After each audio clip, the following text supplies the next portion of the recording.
Hello అండి, welcome back my channel. ఎలా ఉన్నారు అందరూ? నేనైతే చాలా బాగున్నానండి. ఈరోజు ఇంట్లో అయితే చికెన్ ఎగ్ దమ్ బిర్యానీ అయితే చేద్దాం అనుకుంటున్నాను.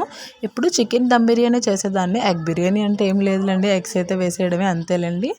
అసలు విహాన్కి చాలా ఇష్టం ఈ ఎగ్స్ అంటే కూడా.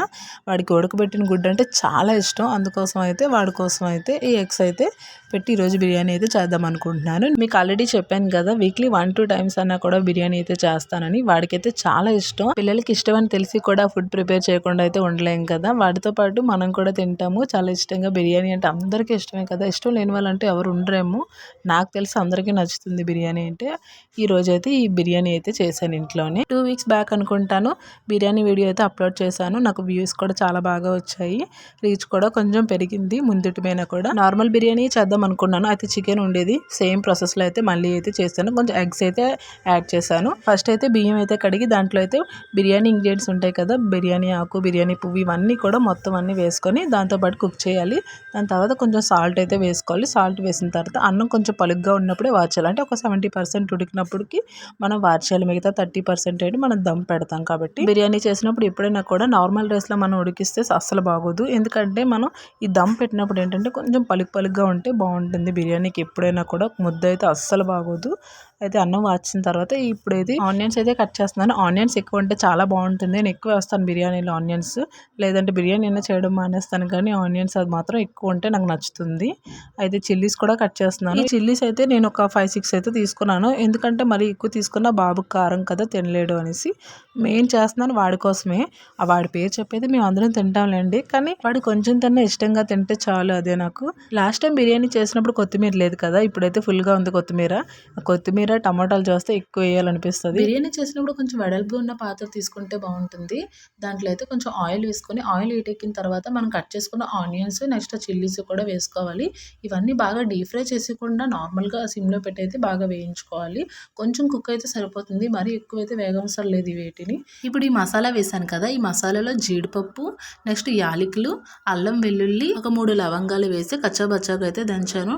ఇదైతే ఆనియన్ పేస్ట్, ఆనియన్ టమాటా అయితే వేసి కొంచెం పేస్ట్ లాగా అయితే చేశాను. ఎప్పుడు నేను బిర్యానీ చేసినా కూడా మసాలా అనేది ఈ పేస్ట్ అయితే చేయను, ఎప్పుడు కూడా కచ్చాబచ్చాగా దంచుతాను. ఒకవేళ అది ఇది కూడా చేస్తాను, కానీ ఈ కచ్చాబచ్చాగా అయితే దంచుతాను కంపల్సరీ. టేస్ట్ బాగుంటుంది, ఎప్పుడు కూడా ట్రై చేయండి. మనం కొంచెం టైం పడుతుంది, కానీ టేస్ట్ అయితే మాత్రం చాలా బాగుంటుంది. ఇదైతే చికెన్ చెప్పాను కదా, చికెన్ ఆల్రెడీ ఉండేది, ఆ చికెన్ అయితే వేసి ఫ్రై చేసుకున్నాను. చికెన్ ఎప్పుడు తెచ్చినా కూడా ఇలా బిర్యానీ చేస్తాను, కొంచెం ఫ్రై కానీ లేదంటే కర్రీ కానీ చేస్తాను. నార్మల్గా ఉట్టి చికెన్ తెచ్చినా కూడా ఎవరు తినరు, అందుకోసం అయితే ఇలా చేస్తాను. నేను కర్రీ వీడియో కూడా పెడతాను. ఇది బాగా కొంచెం ఫ్రై అయిన తర్వాత ఆల్రెడీ కుక్ అయింది కాబట్టి కొంచెం ఫ్రై చేస్తున్నాను అంతే. దీంట్లోనైతే ఉప్పు కారం కూడా కొంచెం యాడ్ చేశాను. కొంచెం కొత్తిమీర కూడా వేసాను. చెప్పాను కదా, కొత్తిమీర ఒకటి టమాటా ఒకటి రెండు ఉంటే మాత్రం ఫుల్గా వేస్తాను. దమ్ బిర్యానీకి టమాటా వేస్తే బాగోదు కాబట్టి టమాటా అయితే వేయట్లేదు. అది వెజ్ చేసాం అనుకోండి, వెజ్ అయితే మాత్రం బాగుంటుంది. దీంట్లో అయితే నేనేం వేయలేదు టమాటా. ఇది కొంచెం బాగా వేగిన తర్వాత అయితే ఇందులో కొంచెం వాటర్ అయితే యాడ్ చేశాను. కొంచెం వాటర్ అనేది యాడ్ చేయాలి. వాటర్ యాడ్ చేయకపోతే మనకి అడుగు అనేది అంటుకుంటుంది, ఎందుకంటే దమ్ బిర్యానీ కాబట్టి కంపల్సరీ వాటర్ అయితే ఉండాలి. ఆల్రెడీ రైస్ అనేది మనం ఉడికించి అయితే పక్కన పెట్టాం కదా, అదైతే వార్పు తీసి చూసారా పొగలు అయితే ఎలా వస్తున్నాయో. ఇది కొంచెం చల్లారితే బాగుంటుంది, మరి ఎక్కువ వేడి చేసినా కూడా ముద్ద అయిపోయే ఛాన్స్ అయితే ఉంది బిర్యానీ. అందుకోసం అయితే కొంచెం చల్లారి పెడుతున్నాను, మరీ ఎక్కువ కాదులేండి. ఆ చికెన్ అయితే కొంచెం యాడ్ చేసుకోవాలి. అదేంటి ఎగ్ చికెన్ దమ్ బిర్యానీ అన్నావు, ఉట్టి చికెన్ బిర్యానీ చేస్తున్నావు అనుకుంటున్నారేమో. వేస్తానండి, ఆల్రెడీ గుడ్లు అయితే ఉడకబెట్టి పక్కన అయితే పెట్టాను. రైస్ అంతా వేసుకున్న తర్వాత అయితే నూనె కానీ లేదంటే నెయ్యి కానీ వేసుకొని ఒక 5 మినిట్స్ అయితే మూత పెట్టి అయితే ఉంచాలి. కొంచెం కొత్తిమీర అయితే వేసుకొని, ఇక్కడ చూసారా ఎగ్స్ అయితే అన్నీ వేసేస్తున్నాను. ఎగ్స్ అన్నీ వేసి ఒక 5 మినిట్స్ అయితే మళ్ళీ మూత పెట్టుకొని సిమ్లో అయితే ఉడికించాలి. ఆ చికెన్తో పాటు ఎగ్స్ కూడా ముందే వేస్తాం అనుకోండి, మొత్తం ఎగ్స్ అన్నీ కూడా చిరిగిపోతాయి. అందుకోసం అయితే ఇలా మీదనైతే వేసుకోవాలి. ఇవి వేసుకొని ఒక 5 మినిట్స్ తర్వాత అడుగు నుంచి అయితే ఇలా కొంచెం అయితే కలుపుకోవాలి. మొత్తం కలిపేస్తే అసలు వైట్ రైస్ అనేది కనిపించదు, మొత్తం అంతా ఎల్లోగా అయిపోతుంది కాబట్టి రైస్ దమ్ బిర్యానీలో అనిపించదు. అందుకోసం ఇలా కొంచెం కలుపుకుంటే సరిపోతుంది. ఈ ఎగ్స్ అనేవి సపరేట్ చేసుకోవాలి. మొత్తం అన్ని కలిపేసాం అనుకోండి, ఎగ్స్ అనేవి విరిగిపోయే ఛాన్స్ ఉంది. అందుకోసం ఏంటంటే సపరేట్ చేసుకొని ఇలా దమ్ బిర్యానీ అయితే ప్రిపేర్ చేసుకోవాలి. ఫైనల్గా చికెన్ ఎగ్ దమ్ బిర్యానీ అయితే రెడీ అయిపోయింది. చాలా బాగుంటుంది, సేమ్ రెస్టారెంట్లో తిన్నట్టుగానే ఉంటుంది, ఏ మాత్రం తక్కువ అయితే ఉండదు.